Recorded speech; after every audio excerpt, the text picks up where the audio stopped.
You family welcome back to my channel novel lover. तो आज जो है आंसुओं की दुआ नावल का हम नेक्स्ट पार्ट स्टार्ट करते हैं। वीडियो को स्टार्ट करने से पहले अगर आप भी कोई नावल पढ़ाना चाहते हैं तो कमेंट्स में ज़रूर बताइएगा और चैनल को सब्सक्राइब और वीडियो को लाइक ज़रूर करिएगा। हाँ क्यों नहीं, तुम्हारी बात और है। तुम सब हमेशा से एक साथ रही हो इसलिए, लेकिन मुझे ना फाहिश से बात करने में कोई दिलचस्पी नहीं है और ना ही इसके छोटे भाइयों में, इसलिए तुम्हें ही यहाँ आना पड़ेगा। वो बड़े पुरसकून लहजे में बोल रही थी। सिद्रा अब उकताकर वहाँ से उठकर बाहर चली गई। वो दोनों कुछ देर यूं ही बातें करते रहे। फिर अकीफ़ा क्लास अव्वल से ही बहुत ज़हीन और फर्स्ट पोजीशन होल्डर रही है, जब फाहिश और फ़ायका इससे कुछ कम ज़हीन थे, यानी कुछ हद तक लापरवाह रहे। दोनों ही अकीफ़ा से एक क्लास पीछे यानी 9वीं जमात के तलबे इल्म थे, मगर इनकी उम्र का कुछ ख़ास फ़र्क नहीं था। फ़ाहिश सिर्फ 41 दिन जबकि फ़ायका सिर्फ 3 माह अकीफ़ा से बड़ी थी। लेकिन बहन होने की वजह से फ़ायका का ज़्यादा प्यार अकीफ़ा से था। फ़ोन बंद होते ही अकीफ़ा हैरत से मोबाइल स्क्रीन पर आए मैसेजेस पढ़ने लगी। इसी दौरान सिद्रा फिर से कमरे में दाखिल हुई और इससे फ़ोन खींचने लगी, मगर फ़ोन पर गिरफ्त मजबूत थी। क्या हुआ, ऐसे आंखें फाड़ फाड़ कर क्यों देख रही हो? फ़ोन ना देने पर सिद्रा ने हैरत से पूछा। ये तो शायद तुम भी बहुत अच्छे से जानती हो क्या हुआ, अकीफ़ा ज़रा गुस्से से बोली। क्या मतलब, मैं कुछ समझी नहीं। सिद्रा सवालिया नज़रों से बोल रही थी। ये सब क्या है और कब से चल रहा है ये सब? अकीफ़ा ने मोबाइल स्क्रीन इसको दिखाई जहां बहुत से मैसेजेस और कॉल के दौरान आए हुए थे। क्या मतलब? हारिस मेरा मंगेतर है और कज़न भी। अगर हम एक दूसरे से बात कर लें तो इनमें कौन सी बड़ी बात है? सिद्रा की आवाज़ में लर्जिश नुमायाँ थी क्योंकि वो बहुत डर चुकी थी। हैदर साहब एक बहुत नरम दिल और लाड प्यार करने वाले इंसान थे, मगर तरबियत के मामले में जहाँ सख्ती करना पड़ती ज़रूर करते, और शादी से पहले यूं लड़का और लड़की एक दूसरे से बात करें, ये बात इनको इंतहाई नापसंद थी। और शायद इसी वजह से सिद्रा बहुत डर चुकी थी। कहीं अकीफ़ा पापा को ये सब ना बता दे, क्योंकि अकीफ़ा ने कहाँ सोचना होता है इसके अमल से अगले बंदे को कोई तकलीफ़ हो या ना हो। हारिस भाई तुम्हारे मंगेतर है, शोहर नहीं, जो तुम इनको अपना महरम समझकर बातें करती हो। फिर अभी मामा को बताती हूँ, अकीफ़ा कहकर अभी एक कदम बढ़ी थी कि सिद्रा ने इसे रोक लिया। तुम बात को इतना बढ़ा क्यों रही हो? इसकी ज़ुबान लड़खड़ाई। मैं बात को बढ़ा रही हूँ, बस ये समझाना चाहती हूँ कि वो तुम्हारे लिए नामहरम है और किसी नामहरम के बारे में सोचना भी गुनाह है। वो भी जानती हूँ तुम ऐसे बाज नहीं आओगी, इसलिए मामा को बताने जा रही हूँ। वह कहती ही तेज़ी से कमरे से निकली। मामा को पता है, वो पीछे से बोली। ओ, तो मामा को सब पता है, फिर भी अब भाई ही तुम्हें बताएंगे कि कैसे बाज आना है। वो कहती तेज़ी से सफ़ी के कमरे की जाने बढ़ी। सिद्रा बेचारी तो पीछे से आवाज़ें देती ही रह गई। जब वो वापस आई तो कमरे में खुद को बंद करके रोने लगी। वो हमेशा से ऐसी ही थी, हालात से डर जाने वाली और छोटी छोटी बातों से खौफजदा होने वाली। अकीफ़ा ने सफ़ी से तो कुछ नहीं कहा, क्योंकि वो अपनी भाभी के सामने इस बात का तज़किरा नहीं करना चाहती थी। इसलिए वो सफ़ी को लेकर किचन में आई, जहाँ मरियम बेगम किसी काम में मसरूफ़ थी। अकीफ़ा ने मोबाइल सफ़ी के हाथ में थमाया। सफ़ी पहले तो इसे सवालिया नज़रों से देखने लगा, फिर मोबाइल ऑन करके हारिस के मैसेजेस पढ़ने लगा। क्या बात है, तुम्हारा नंबर क्यों मसरूफ़ जा रहा है? आज किसकी इतनी लंबी कॉल आई है जो मुझसे भी ज़्यादा अहम है? देखो, अगर अब की बार तुमने कॉल रिसीव नहीं की तो मैं तुमसे कभी बात नहीं करूँगा। ये वो मैसेजेस थे जो कॉल के दौरान आए हुए थे। ये सब क्या है? सफ़ी ने कदरे गुस्से से कहा, और अकीफ़ा सीने पर हाथ बांधे मुसलसल मरियम बेगम को ही ताड़ रही थी। भाई, ये हारिस भाई के मैसेजेस हैं। अकीफ़ा बात तो सफ़ी से कर रही थी, मगर नज़रें अभी भी मरियम पर टिकी थी। मामा, मैंने मना किया था कि शादी से पहले ऐसी वैसी कोई बात ना सुनूं। कहा था या नहीं? लेकिन इस लड़की को समझ ही नहीं आती। अब आप इसे समझाएं या मैं खुद समझाऊं? वो दांत बीचते हुए गुस्सा जब्त करने की कोशिश करने लगा। मरियम बेगम तो इसका गुस्सा देखकर ही डर चुकी थी, कहीं यह सारा गुस्सा सिद्रा पर ना निकल जाए, ख़ास तौर पर हैदर साहब। इन तक तो ये बात पहुंच सकती थी, जो कि बिल्कुल भी नहीं चाहती थी। मामा तो बहुत पहले से जानती थी ये दोनों एक दूसरे से राब्ते में हैं, फिर भी इन दोनों को रोका नहीं। ये जानते हुए भी वो दोनों एक दूसरे के लिए नामहरम हैं। अकीफ़ा भी दिल की बर इसे निकालने लगी। बस करो तुम दोनों, मैं इसकी माँ हूँ, कोई दुश्मन नहीं जो इसका बुरा चाहूँ। मुझे पता है क्या करना है और क्या नहीं। तुम दोनों को बताने की ज़रूरत नहीं। और सफ़ी तुम, अगर तुमने ये बात हैदर से या किसी से की तो मुझसे बुरा कोई नहीं होगा। मरियम बेगम भी अपने खौफ एक तरफ रखते हुए ज़रा गुस्से से बोली और दोनों को तकरीबन डांटा, क्योंकि वो भी किसी हद तक मजबूर थी, इसलिए इन्हें अभी खामोश रहना पड़ा था। लेकिन मामा, सफ़ी के अल्फाज मुंह में रह गए। बस, मैंने जो कहना था कह दिया, तुम्हें ज़्यादा परेशान होने की ज़रूरत नहीं, अब तुम जा सकते हो। मरियम बेगम स्पाट लहजे में बोली और अकीफ़ा को गुस्से से घूरने लगी। सफ़ी कुछ लम्हे तो मरियम बेगम को ही देखता रहा, फिर लंबे डंग बढ़ता किचन से निकला। अकीफ़ा अभी अभी बेयकीनी से मरियम को देखने लगी। इन्होंने गलती पर भी सिद्रा की हमायत की थी। अब तुम मुझे बताओगी क्या ज़रूरत थी सफ़ी को ये सब बताने की? हाँ, ये बात तुम मुझसे भी तो कर सकती थी ना। तुम्हारे बाप को पता चल गया ना तो वो ये रिश्ता ख़त्म कर देगा। वो तो पहले इस रिश्ते से खुश नहीं, अल्लाह अल्लाह करके मैंने इसे मनाया है और अब तुम इतनी मुसीबत ले आई हो। वो हैदर साहब के लिए फ़िक्रमंद होने लगी कि कहीं अकीफ़ा इन्हें ये बात ना बता दे। आपको तो पहले से ही सब पता था, फिर रोका क्यों नहीं? अब मैंने किसी न किसी को तो बताना ही था, और जो भी है बात गलत है और वो गलत है। वो कभी नहीं सही हो सकती। वो कमर पर हाथ डालते हुए दो टोक लहजे में बोली। अच्छा, अब तुम मुझसे ज़्यादा समझदार हो गई हो। तुम मुझे ये बताओ, अगर तुम्हारी मंगनी हो गई और अगर हमने तुम्हें तुम्हारे मंगेतर से बात करने की इजाज़त दी तो तब क्या करोगी तुम? लहजे में तंज़बाजिया था। तो मैं मना कर दूंगी, जो मर्जी हो जाए, फिर भी इससे बात नहीं करूंगी, कभी नहीं। वो दो टोक कहती हुई किचन से बाहर निकली। नामहरम का लफ्ज़ तो जैसे इसके दिमाग पर चिपक कर ही रह गया था, जिसके बारे में वो सोचने से भी ग्रीस करती रही। मरियम बेगम तो पहले ही सिद्रा के रिश्ते को लेकर परेशान थी, अब तो इनकी परेशानी में मज़ीद इजाफा हो गया था। अकीफ़ा कमरे का दरवाज़ा बेधड़क खोले अंदर दाखिल हुई, जहाँ सिद्रा बेड पर बैठी घुटनों पर सर झुकाए रो रही थी, क्योंकि वो जानती थी कि अकीफ़ा ज़रूर बाई को सब कुछ बता देगी और फिर बात बहुत दूर तक जाएगी। अकीफ़ा टांगे लटकाए बेड पर एक तरफ बैठ गई। आपी, एक तो गलती करती हो, ऊपर से रोती भी हो। तुम बाई की डांट से बच सको। अकीफ़ा फिर से इस पर चलाई। मैं मजबूर हूँ, बहुत मजबूर। मेरी मजबूरी शायद मेरे सिवा कोई नहीं जानता। वो अपने आंसू साफ करती हुई बोली। ऐसी क्या मजबूरी आन पड़ी है, तुम इतनी नाफरमानी करती हो? वो साबक लहजे में बोली और फिर एक गजीली निगाह डालकर इसे घूरा। अगर मैं इनसे बात ना करूं तो वो मुझसे नाराज़ हो जाते हैं और बहुत अजीब अजीब बातें करते हैं कि मैं डर जाती हूँ, और बहुत ज़्यादा डर जाती हूँ। पापा ने जो मेरा जहेज़ भेजा था, इसको लेकर खाला ने बहुत उल्टी सीधी बातें की थी, जिस वजह से पापा को इन पर बहुत गुस्सा और वो रिश्ता ख़त्म कर देना चाहते हैं, मगर मामा ने बहुत मुश्किल से इन्हें मनाया। वो सकते हुए बोली। हाँ तो ख़त्म कर दो ना, इस रिश्ते का क्या फ़ायदा? आखिर तुम्हें ऐसी कौन सी गहरी मोहब्बत है हारिस भाई से जो तुम्हें इसके बगैर नहीं रह सकती? ऐसा कैसे ख़त्म कर दूँ इस रिश्ते को? सामान भी बेच दिया है, अब दिन कितने रह गए हैं शादी में। मैं मजबूर हूँ, सिर्फ अपनी ज़ात की खातिर। मैं पूरे ख़ानदान में अपना तमाशा नहीं बनाना चाहती। अगर हारिस ने सबको बता दिया कि मैं शादी से पहले इससे बात करती थी तो क्या इज्जत रह जाएगी मेरी? मैं इतनी ज़िल्लत बर्दाश्त नहीं कर सकती। अगर तुम मेरी जगह होती तो तुम्हें समझ आता कि मैं कैसे गुजर रही हूँ। शायद अभी भी मर्द की फितरत से वाकिफ़ नहीं हो, मैं बहुत अच्छे से वाकिफ़ हो चुकी हूँ, इसलिए अब मैं पीछे नहीं हट सकती किसी भी सूरत में। उसने कहते सारी अपना सर घुटनों में रख दिया, फिर वहाँ से उठकर खड़ी कर अपना सर घुटनों में रख दिया। आंसू एक रवानगी के साथ बहने लगे जो रुकने का नाम ही नहीं ले रहे थे। अकीफ़ा चंद सेकंड इसे यूं ही देखती रही, फिर वहाँ से उठकर खिड़की के पास जा खड़ी हुई, कुछ सोचने लगी। चंद मिनट गुजर जाने के बाद वो फिर से सिद्रा के पास जा बैठी और इसका सर ऊपर उठाकर इसके आंसू साफ किए, क्योंकि वो अभी भी सिसक रही थी। इसकी सिसकियाँ इफ़्का के लिए बर्दाश्त करना बहुत मुश्किल था। इससे ज़्यादा देर वो नाराज़ भी नहीं रह सकती थी। आपी, आई एम सॉरी, मैंने ख्वामख्वाह बात को इतना बढ़ा दिया। प्लीज़ चुप हो जाओ, मेरी भी गलती थी, प्लीज़ मुझे माफ़ कर दो। तुम्हारी कोई गलती नहीं है, क्योंकि अमाल का दरोमदार तो नीयतों पर है।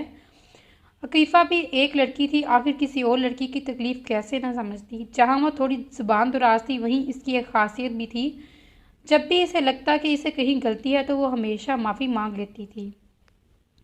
अफिया तुम बहुत बुरी हो, पहले रुलाती हो फिर खुद चुप करवाती हो। वो सर झुका कर बोली, हाँ जानती हूँ, मगर आप ही बहुत अच्छी हो, हमेशा मुझे माफ़ कर देती हो। हाँ मैं भी जानती हूँ मैं बहुत अच्छी हूँ। दबाए वो भी हल्की मुस्कुराहट बाल कान के पीछे करते हुए बोली, मजाक कर रही हो, अब सो जा, मुझे भी सोने दो, कल स्कूल जाना है। वो मुस्नुई संजीदगी दिखाते हुए बोली और बेड की दूसरी तरफ जाकर लेटकर आंखें मूंद ली। बदतमीज सिद्रा भी एक लिजी निगाह इस पर डालती हुई उठी और मुंह धोकर सोने के लिए तैयार हो गई। वो आईने के सामने खड़ी बहुत तेजी से हाथ चलाते हुए पोनी टेल बना रही थी। फायजा बेगम कब से इसे खाना खाने के लिए आवाज़ें दे रही थी, मगर वो तो जैसे हवा के घोड़े पर सवार थी। किसी जानी पहचानी कदमों की चाप सुनकर जल्दी से लाइट पिंक कलर की लिपस्टिक लगाकर कमरे से बाहर निकली। हमेशा की तरह वो आज भी बहुत हसीन लग रही थी। फाहिज, तुम तो मेरी सोच से भी ज़्यादा तेज़ हो यार। अभी अभी तो तुम्हें मैसेज किया था और तुम अभी आ भी गई। ठीक से तैयार भी नहीं होने दिया। वो इसकी तरफ बढ़ी थी। हाँ लेकिन तुम मेरी सोच से भी ज़्यादा सुस्त हो, जल्दी से बाहर आ जाओ, मैं तुम्हारा वेट कर रहा हूँ। वो उंगली पर चाबी घुमाते हुए पलटा और फायजा बेगम इसकी आवाज़ सुनकर इसकी तरफ बढ़ी। कहाँ जा रही हो तुम दोनों? और फायजा, तुमने खाना नहीं खाया और कब से तुम्हें आवाज़ें दे रही हूँ।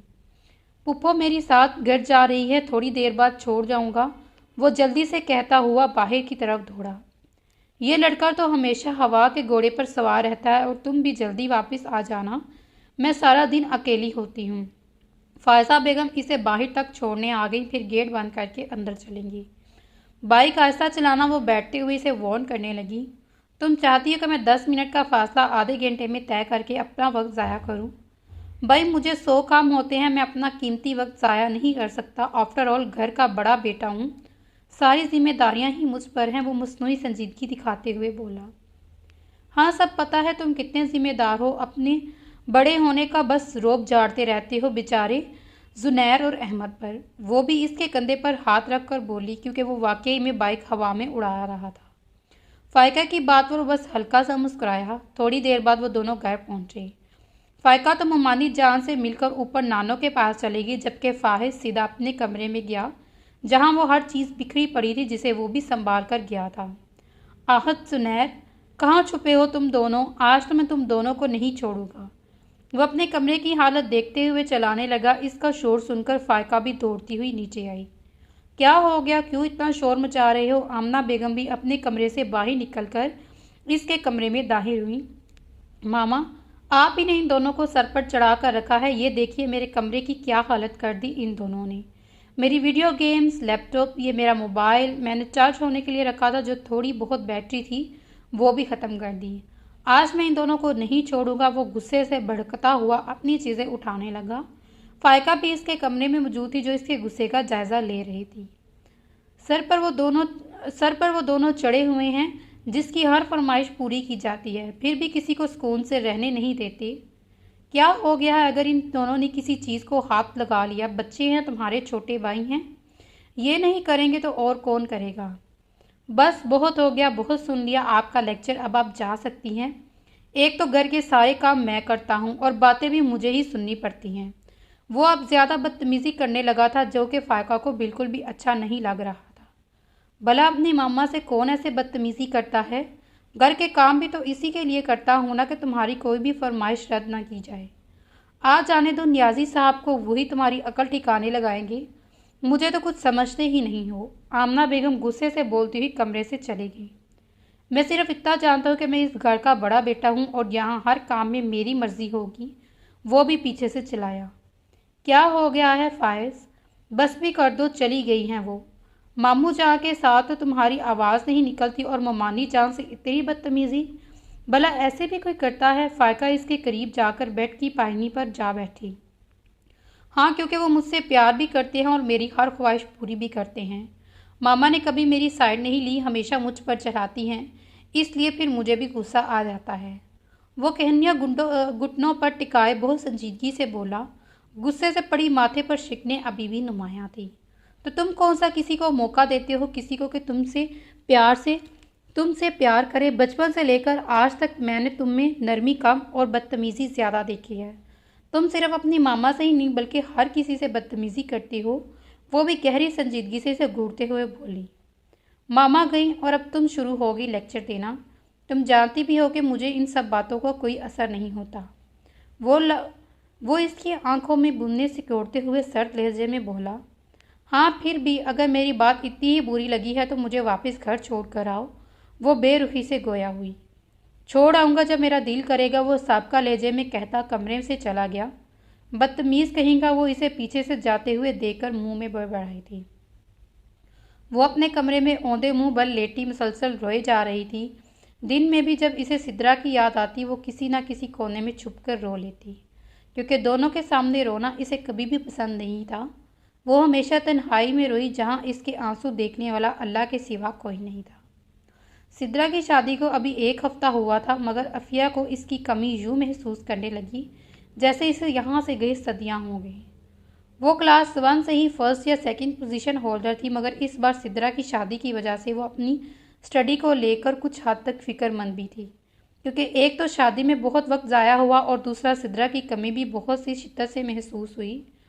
फिर भी वो एग्ज़ाम में सारी रात जाग जाग कर तैयारी करती रही, क्योंकि इसे तो अकेले सोने की आदत भी नहीं थी। सो नींद ना आने के बहाने वो कुछ ना कुछ पढ़ती रहती। इस हफ्ते एग्ज़ाम से फ्री होकर उम्रे पर जाने की तैयारियां हो रही थीं, क्योंकि इसको अगले हफ्ते ही उम्रे पर जाना था। मरियम बेगम अपने कमरे में बैठी किसी से फ़ोन पर बात कर रही थी जब वो कमरे में दाखिल हुई और बैठकर इनकी गुफ्तगू सुनने लगी। मामा, किसकी कॉल थी? वो फ़ोन बंद होते ही पूछने लगी। तुम्हारे बड़े मामू का फ़ोन था, पूछ रहे थे कि जाने की सब तैयारियां हो गई। वो बहुत नरमी और सादगी से बोली। तो आप इनसे किन तैयारियों का पूछ रहे थे?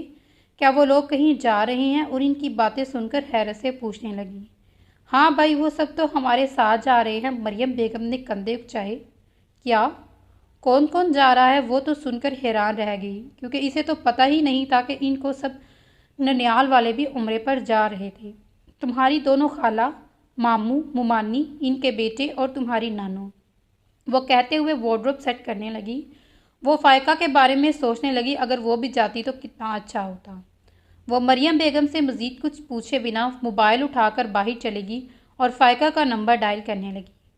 कॉल फ़ायज़ा बेगम ने रिसीव की और रस्मी हाल चाल के बाद जल्द ही फ़ोन फ़ायका को दे दिया। फ़ायका, ये मैं क्या सुन रही हूँ? तुम्हारी मामा हमारे साथ उम्रे पर जा रही हैं, लेकिन तुम क्यों नहीं जा रही? वो हैरत ज़दा से इसे पूछने लगी, क्योंकि इसे यकीन ही नहीं आ रहा था कि सब जा रहे हैं तो ये दोनों बहन भाई कैसे अकेले रह सकते हैं। ये तुमने किससे कहा कि मैं नहीं जा रही? वो भी हैरतकुन लहजे में पूछने लगी। अभी अभी मामा ने बताया कि कौन कौन जा रहा है, सबका नाम लिया, लेकिन तुम्हारा नाम नहीं लिया। वो संजीदगी से बोली। वो भूल गई होंगी, असल में हम भी जा रहे हैं, मगर आप लोगों के साथ नहीं, क्योंकि हमारा ग्रुप अलग है। वो बहुत नॉर्मल अंदाज में बोली। ओह आई सी। मैं भी कहूँ कि अगर आपके और हीरो फाहिज न्याजी साहब जा रहे हैं तो आप कैसे पीछे रह सकती हैं? वो शरीर लहजे में बोली। हम कोई हीरो हीरोइन नहीं है मोहतरमा, तुम्हें भी तो पता है ना कि क्या सोचती रहती है। वो भी इसकी बात पर खिलखिलाई। हाँ ना, तुम दोनों ही मुझे किसी एक नावल के करैक्टर लगते हो, एक ही स्कूल में, एक ही क्लास और एक ही शहर। आज फिर वो इसे तंग करने के मूड में थी। अरे बस बस, अब मेरी भी सुन लो। जिसे तुम मेरा हीरो कह रही है वो मेरे साथ नहीं बल्कि तुम लोगों के साथ जा रहा है। तुम सबकी फ़्लाइट्स भी सेम है और होटल भी, बस हमारी फैमिली सेपरेट है, बाकी सब एक साथ होंगे। फ़ायका ने मजनू बदलने की कोशिश की। तो इससे क्या फ़र्क पड़ता है, उम्रा तो सब एक साथ ही करेंगे। होटल्स का फासला भी बहुत ज़्यादा नहीं होता। तुम फिक्र ना करो, तुम भी हमारे साथ ही होगी। फ़ायका के लहजे में थोड़ी संजीदगी देकर वो अब थोड़ी संजीदा हुई, जिसे इसे दिलासा देने लगी। हाँ ठीक है, चलो मैं बात करता हूँ, अभी भी थोड़ा पढ़ लूँ, मेरे भी पेपर्स हैं। वो तेज़ी से कहती फ़ोन बंद करने लगी और फिर से पढ़ाई में मसरूफ़ हो गई। अफिया भी सोफे पर लेटी कुछ सोचकर मुस्कुराई। यकीनन वो उम्रे पर जाने के लिए बहुत ज़्यादा खुश थी। एग्ज़ाम्स के बाद अब इसके लिए इंतज़ार करना मुश्किल होता जा रहा था, मगर इंतज़ार तो करना ही था, क्योंकि अभी फ़ाइज़ और फ़ायका के एग्ज़ाम हो रहे थे, फिर सबको एक साथ ही जाना था। आज सब बहुत खुश थे क्योंकि उम्रे पर जाने के लिए सब इकट्ठे हुए थे। फ़्लाइट लैंड करते ही अफिया बिल्कुल खामोश रही, किसी से भी खुलकर बात नहीं की। सब इकट्ठे हुए थे। फ़्लाइट लैंड करते ही अफिया बिल्कुल खामोश रही, किसी से खुलकर बात नहीं की क्योंकि वहाँ इसकी जोड़ की फ़ायका नहीं थी और बाकी सबके साथ इसकी इतनी फ्रैंकनेस नहीं थी। होटल पहुँचते ही इनका राब्ता फ़ायका लोगों से हुआ। इनका होटल भी कुछ ही फासले की मसाफत पर था। बाकी दोनों फैमिलीज़ के रूम्स बिल्कुल साथ साथ थे। वो सब ज़्यादा वक्त एक साथ ही कमरे में गुजारती। अक्सर औकात तो फ़ायका लोग भी होटल वापसी पर इनके साथ ही आ जाते और कुछ देर रुकने के बाद अपनी होटल चले जाते। मैं सबके लिए खाना लेकर आता हूँ, वो अपने कप फोल्ड करता उठा। अफिया तो इसके बोलने से पहले ही खड़ी हो चुकी थी। मरियम बेगम ने इसे सवालिया नज़रों से देखा। मामा, मैं खाना लेने जा रही हूँ, वो एक सरसरी निगाह फाहिश पर डालती हुई बोली। तुम बैठ जाओ, भाई जा रहे हैं ना। सायमा बेगम जो सिद्रा और हारिस की बातें करने में मसरूफ़ थी फ़ौरन बोली। जी खाला, वो मुस्नुई मुस्कुराहट दबाते फिर से बैठ गई। जब मैं हूँ तो फिर भला इसे बाहर जाने की क्या ज़रूरत। वो खुद से सोचता हुआ बाहर चला गया और ख़ुद को बहुत बड़ा ना सही लेकिन बच्चों में सबसे बड़ा खुद को समझता था और अपनी ही मनवाता था। मैं इससे बड़ी हूँ, इन सबको मुझे फॉलो करना चाहिए। खाना भी मैं ला सकती थी। वो अपनी सोचों में गुम हो गई। अगर फाहिश खुद को बड़ा समझता तो अफिया भी खुद को इससे बड़ी ही समझती। वो भी पूरे 41 दिन दोनों को अपनी मनवाने का शौक़ था लेकिन डायरेक्टली ना सही वो डायरेक्टली इससे लड़ तो नहीं सकती थी और ना ही इसे बता सकती थी मैं तुम सबकी आपा हूँ। उम्रे का सिलसिला शुरू हो चुका था। इस वक्त सब हरम शरीफ में मौजूद थे जहाँ वो सब एक जगह पर बैठे नाच सुन रहे थे अहद से। दोनों की मीठी आवाज़ें एक साथ सुरूर बढ़ती। हर किसी का दिल ना चाहते हुए भी इसकी तरफ खींच रहा था। इसके बाद सबने खाना काबा का तवाफ़ किया और दुआ की, यहाँ हमने जो भी मांगा है अल्लाह कबूल करे। लेकिन जब भी दुआ के लिए हाथ उठाते समझ ही नहीं आता दुआ में मांगे क्या, सब कुछ तो मिल चुका था। हाँ, सब यही महसूस कर रहे थे जैसे दुनिया की हर खुशी मिल गई हो, सब मिल गया हो। तवाफ़ के बाद सही की सुन्नत की जानिब सब बढ़े। नावल को यहाँ पे ख़त्म करते हैं। मिलते हैं अगली वीडियो में, तब तक अपना ख्याल रखिएगा। अल्लाह हाफ़िज़।